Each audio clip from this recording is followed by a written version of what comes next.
So praise God, we are in part 3 of our small mini series, and we are mostly discussing about children, about lives of children, about how they impact us and how we are supposed to treat them. And the question arised when the disciples came to Jesus, and he says, who amongst us is the greatest in the kingdom of heaven? And then he brought the child and he said, you have to become a child to enter the kingdom of heaven. And that's where we are taking our idea from. Sometimes to understand godly things, sometimes to understand heavenly things, we have to become childlike and learn from children. And then the discourse continues, and we were studying looking at the passages which Jesus talked about children. First of all, it was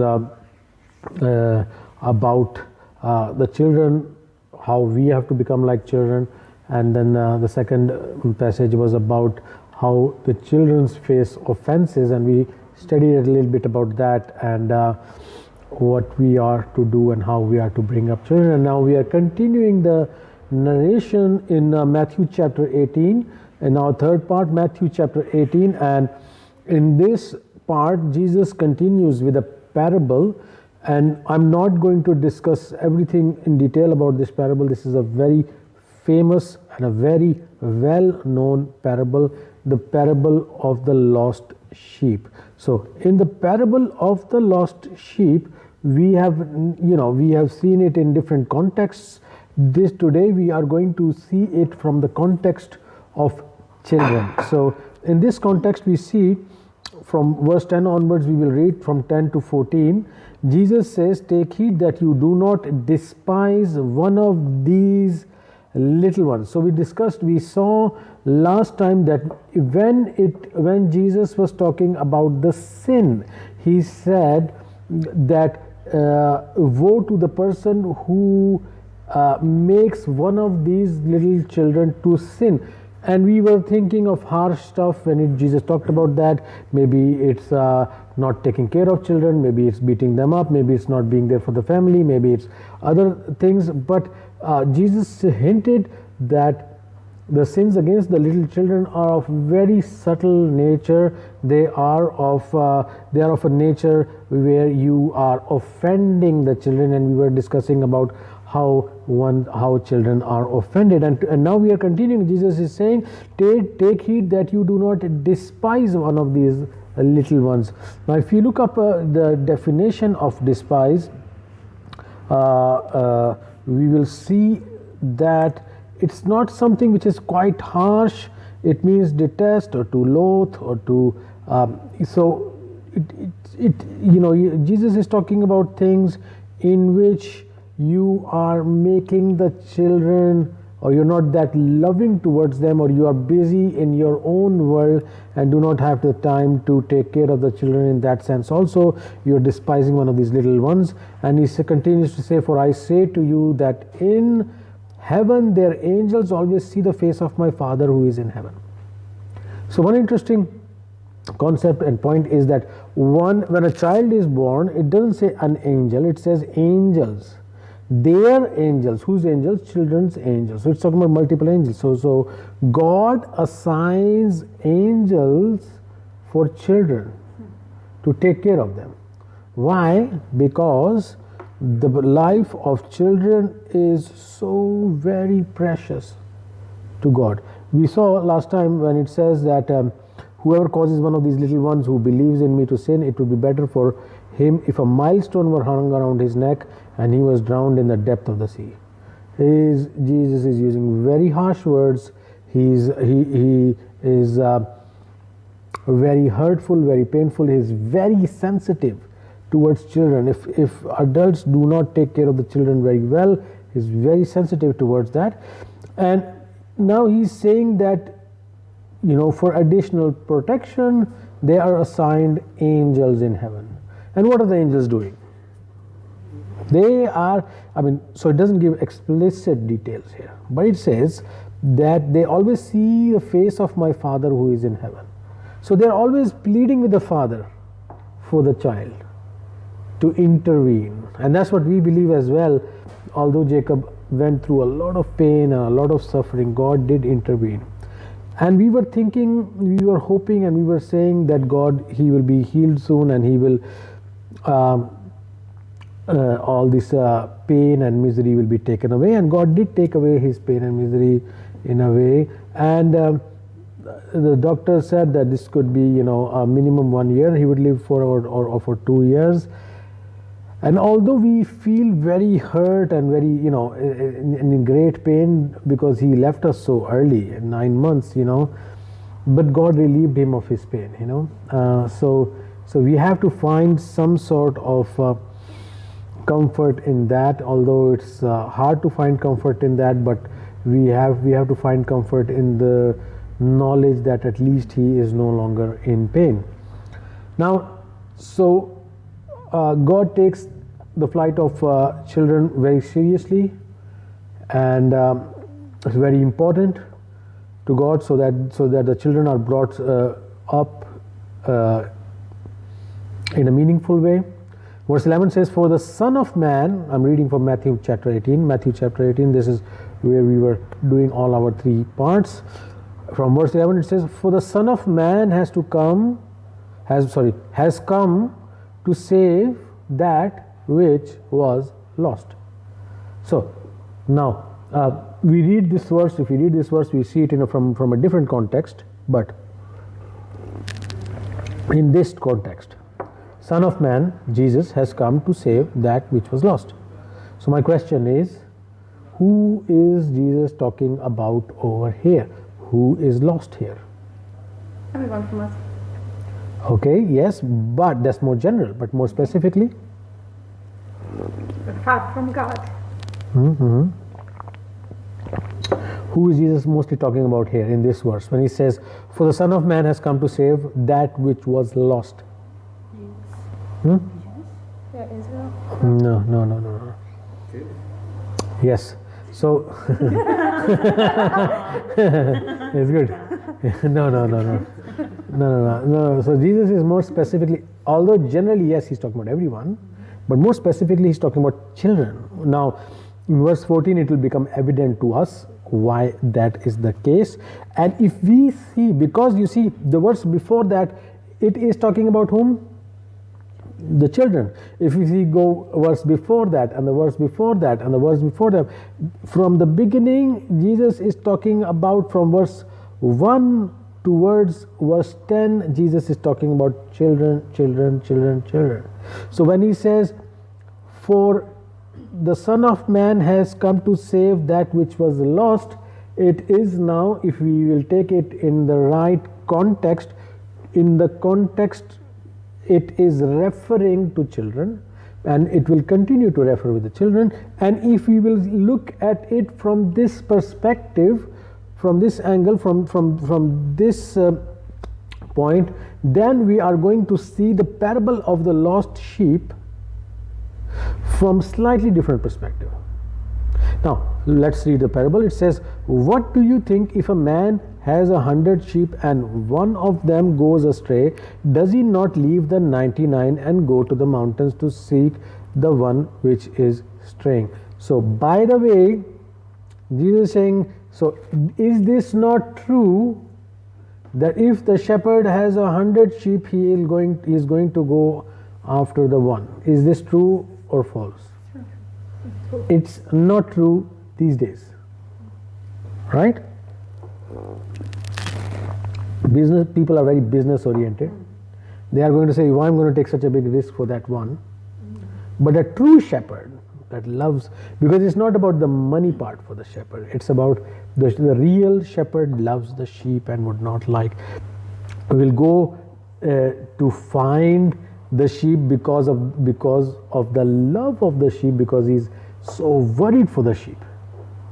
So in business perspective today, maybe not, but a true shepherd, what he will do, he will leave the 99, go to the mountain and seek the one which is straying.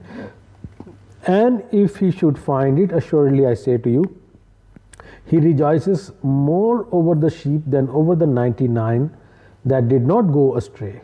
Even so, it is not the will of your Father. So this is where we will understand this is talking mostly about children. Even so, it is not the will of your Father who is in heaven that one of these little ones should perish. So in this context, the lost sheep, who is the lost sheep? Child. The children are the lost sheep. Now, if we will go back to the last sermon and try to understand from there that it's talking about the children are lost. Now, where did the children get lost? And how were they lost? From the parents. Sorry? Because of the teaching of the parents. Yes. So it is actually, they didn't lose their way because of themselves. Who is accountable for this wrongdoing? It's the parents, the teachers, the church, the pastors, the caretakers, the uncles and aunts. Yeah, we saw that in depth last time. So it is at home that the children are lost, but they are not lost physically. They are lost in a spiritual sense. Now, if they are lost in a spiritual sense, what needs to be done?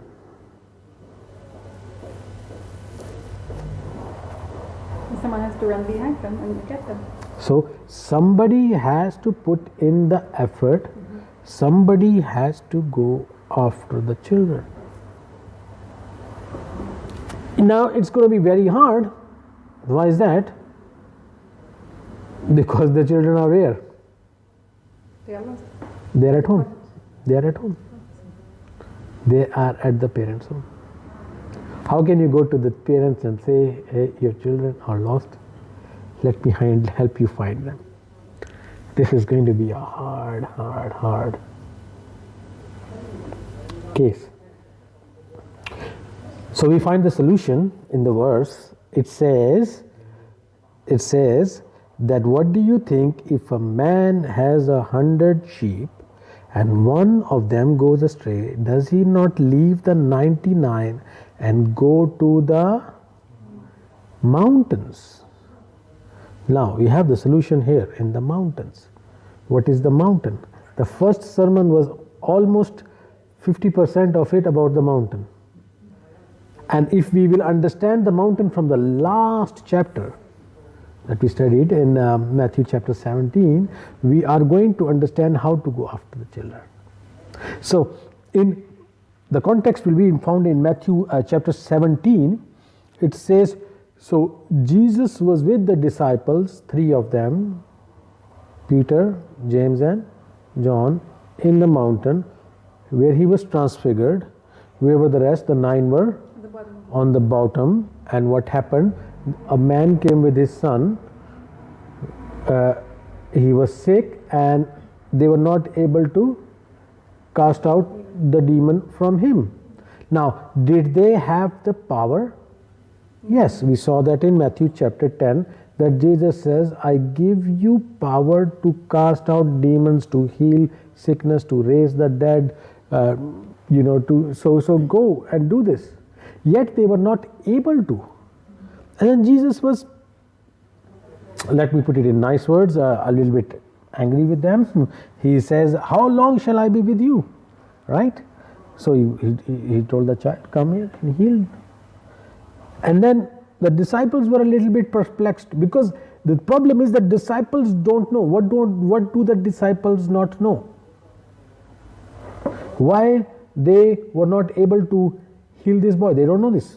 Oh, because the mountain, like the concept was in their head, that was blocking them.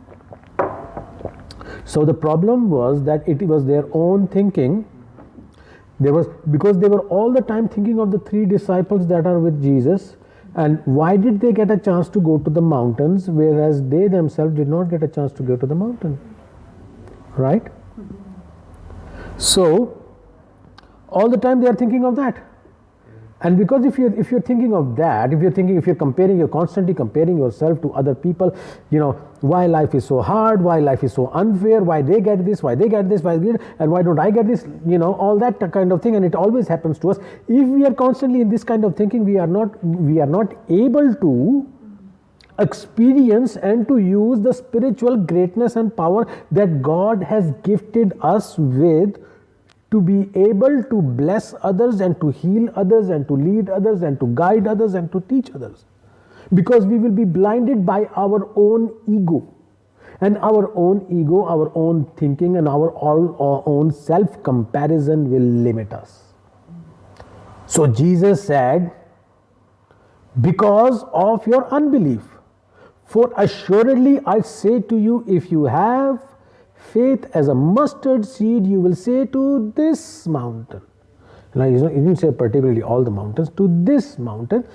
There was no, which mountain was there? Like physically, you mean like a Yeah. the mountain they just came from. Yeah, exactly.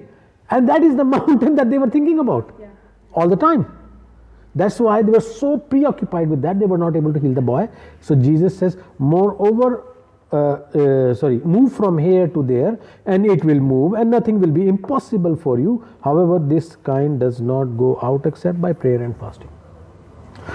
So in the context, you see that there was a great mountain that was not allowing them to do the things that God had already empowered them to do. This mountain was not found, it was not a physical mountain. It was a mountain in their minds only. It was a mountain of their thinking, or lack of thinking, or lack of right thinking, which had become a mountain. So in this parable, Jesus says the shepherd goes where? To the mountains. He is going to the. So what has to be conquered? The mountains have to be conquered. Now, to heal the boy, what did the disciples have to conquer? The mountain. So, is the shepherd here physically going to the mountains? No. No. Here again, the mountains need to be conquered. Now, where are the mountains? Where are the mountains? In the head. Whose head? The parents and the children. The parents and the children. The mountains are in the head of the parents and the children and the parent and the teachers and the aunts and the uncles and the pastors and the church members and everybody. So the mountain is the mountain in the head, causing them or not allowing them to see the way ahead, to see the will of God, to see the kingdom of God. Always self-comparison, always self-righteousness, causing them a lack in their life. And Jesus is saying these mountains need to be conquered. But who do they need to be conquered by? Ourselves. Yes, by the shepherd. Now, this shepherd, let's talk a little bit about him. Who is this shepherd? It can be anyone. Now, it says over here that he left the sheep, the 99. Where did he leave them? Safe place. Well, in here it does not say he left them in a safe place, but we have the same parable in Luke chapter 15, and we are going to read from there, so we get an idea. Luke chapter 15 verse 4 onwards. What man of you, having 100 sheep, if he loses one of them, does not leave the 99 in the wilderness? Where does he leave them? The wilderness. And go after the one which is lost. So go after the one which is lost until he find it. So he is in the wilderness and has to go to the mountain. Not an easy task. Now let's see the definition of wilderness. Wilderness, an uncultivated, uninhabitable, and inhospitable region. Not in a safe place.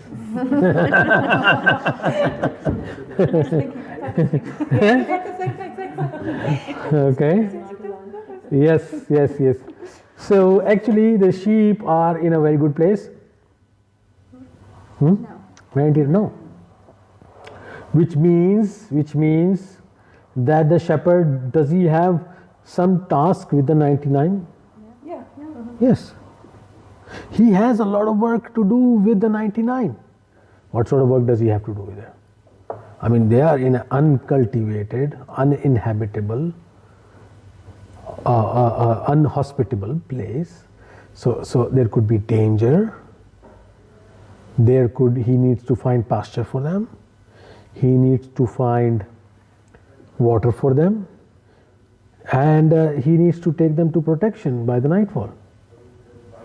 Yet, he leaves them and goes after the one. That tells you the mind and the heart of God. Huh? In a grander scheme of things, who does this lost sheep represent? Grander scheme. All of us. The world. Now, how big is this world in the universe, if you will compare to the universe? Let's say to the Milky Way. Let's see the Milky Way. But if you will see the whole universe, Invisible. it's not even visible. Now, do you believe that God has creative powers and he can create millions and millions and millions of universes and worlds like this? Yeah? So why did Jesus have to leave his glory and his throne and his position for such a small? I mean, this is like if you will look at how big the world is, forget the universe compared to the Milky Way only. You won't even see it from, you can't even see it from your naked eye. You have to maybe look at it with a microscope. And this is what I believe. I know everybody has a different belief, that God has other beings as well. Because God is a creative God. He likes to create. Now, we are disconnected from other beings. And so we talk about UFOs and things like that, Ellen told us there's No.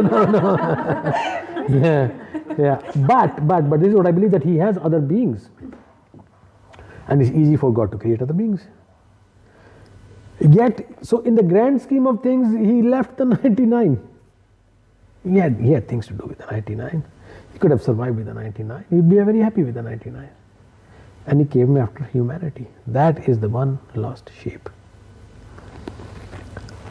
So, if we come back and look at it from a not such a grand context, but from a smaller context, it is if you take it just to a very, very minute context and compare ourselves to God, where God is the ultimate shepherd who has come after this world, and then he has made us shepherds as well,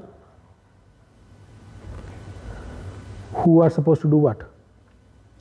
Who are supposed to go after the lost. That one child. Who are supposed to do after that one child. So, the shepherd's job is not an easy job. He has things to do. He's a busy person. I mean, taking care of 99 sheep is not an easy task, especially in the wilderness. Right? Yet somehow he has to make time for that one sheep. Why? Why is that one sheep so important? Because he loves it. Yes, and something else?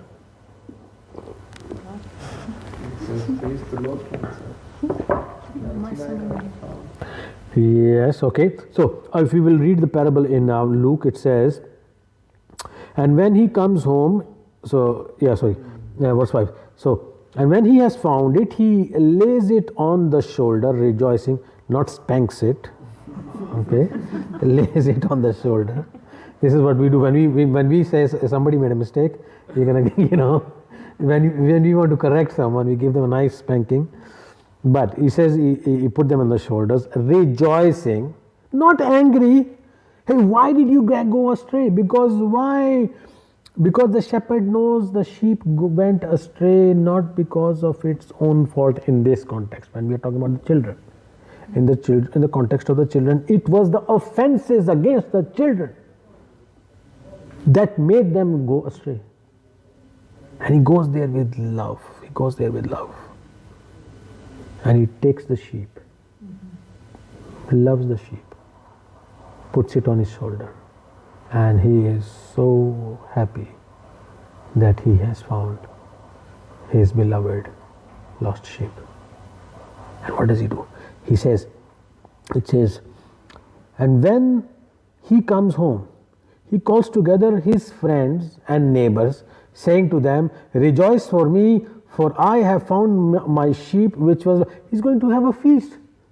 Maybe he's going to spend much more than the cost of that sheep and going after that.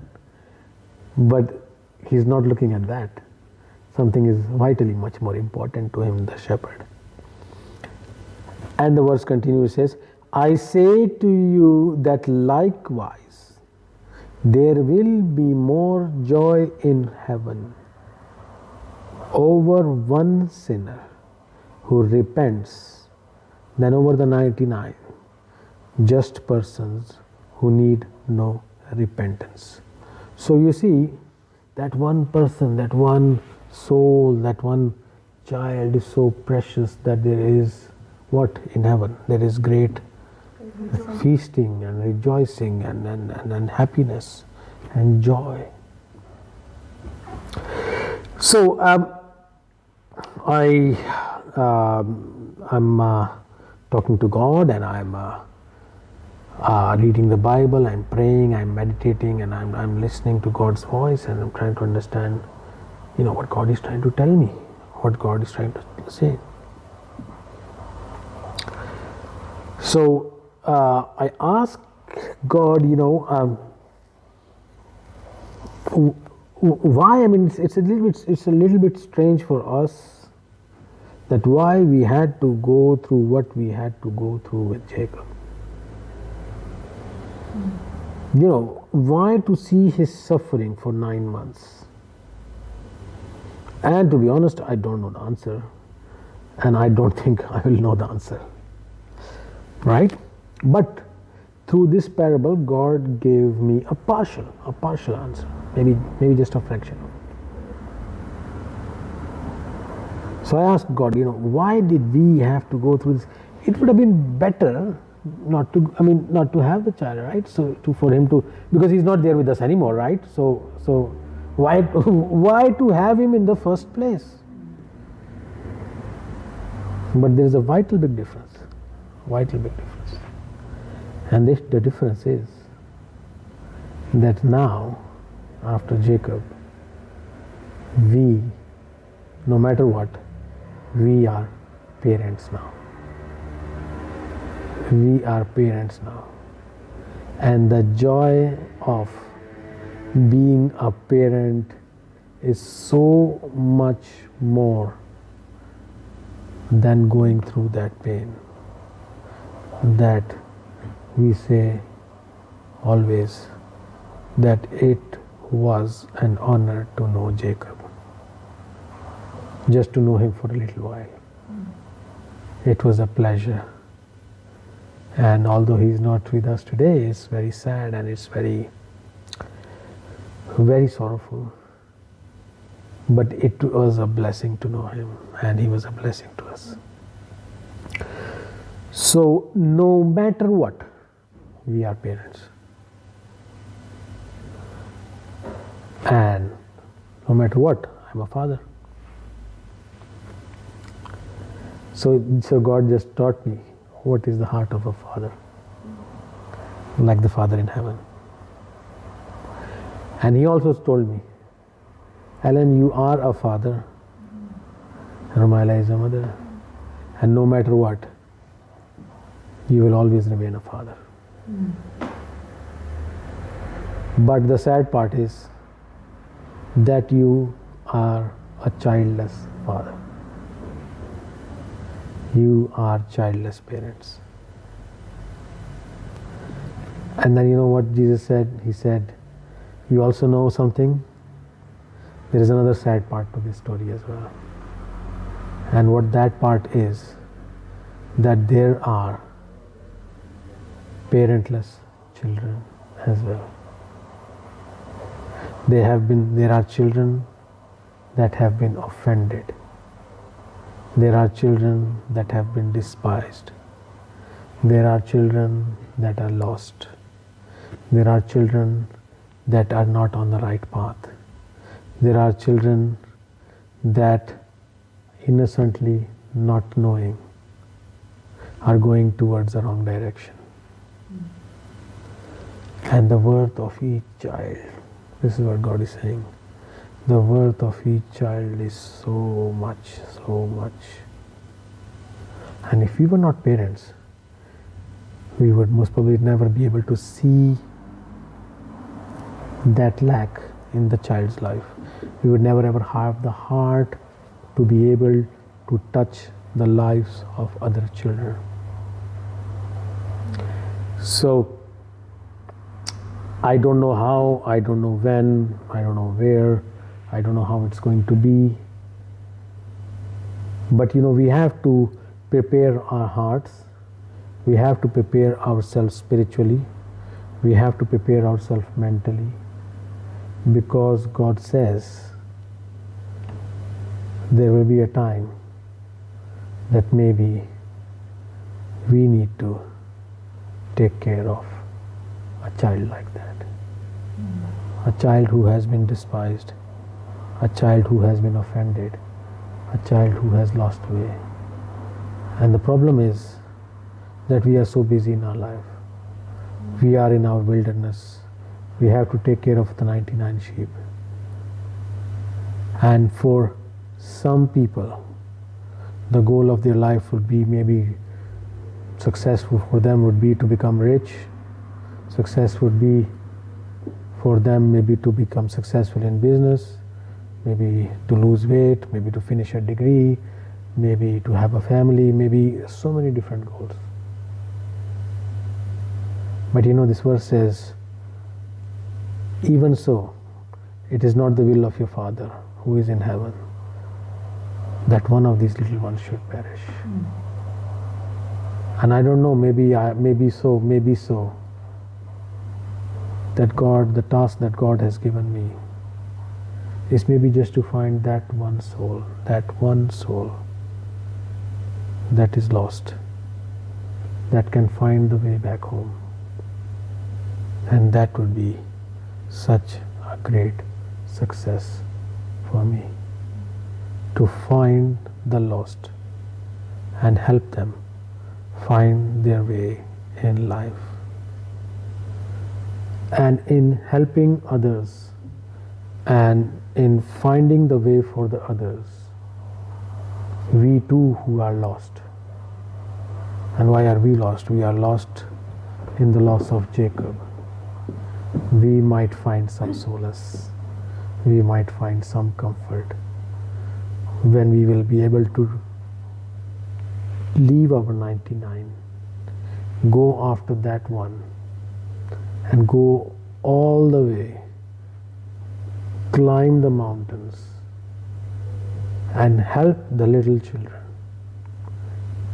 overcome their own mountains in their head, so that they will be in a way and in a thinking and having that mentality that is coherent with the Word of God.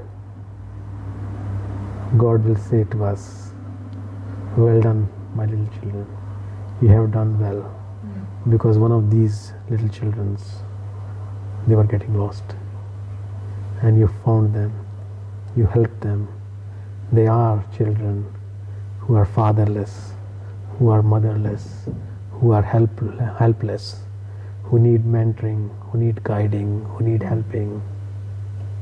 And you who are parents without a child, if you can be the father to the child without a father, you can be a mother to the child without a mother, you can be a guide to the lost, you can be a mentor who does not have any recommendations, or who has lost his way. That will be our success, that we are able to help the other person, the child who is lost, enter the kingdom of heaven. And such spirit I see more and more in not in my own life but in others' lives as well. I remember when Ruslan's mom passed away, his family and he decided to help some children, right, in their education. Maybe you can't mentor them in that way, but there is a cause. When someone passes away, to be, the heart always reaches out to the children. Maybe it's, I don't know, somehow God's leading that Rumaila's family also help or work with the orphans and the little children. Huh? I know you help with the lost people as well, so in a different context, but you do.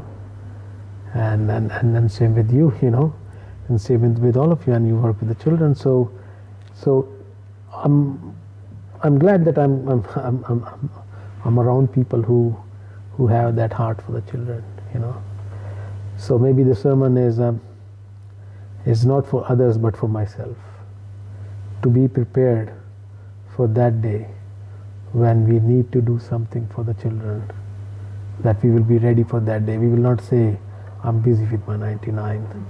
We will be ready to be able to, first of all, overcome our own mountains, and also to help the children to overcome their own mountains. And that will be real success and real blessing. God bless you all.